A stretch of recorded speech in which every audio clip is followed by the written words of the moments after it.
Проспект Сарыарка начинается с улицы Шиганак и заканчивается на улице Бестерек. Пересекается с проспектами Абая и Бугимбай-Батыра, улицами Кенесары, Талгата Бигельдинова, Сакена Сейфуллина и Алиби Жангельдина. Протяженность проспекта 3191,5 метров.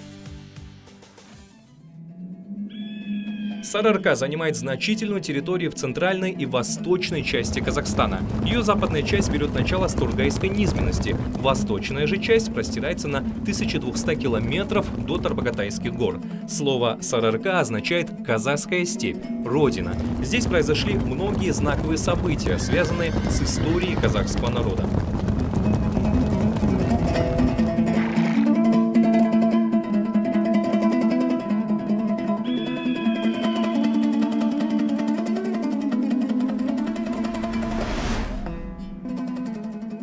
Вдоль проспекта также расположена гостиница Park Inn by Radisson Астана, здание телеканала Хабар, спортивный комплекс Астана и корпус медицинского университета Астана.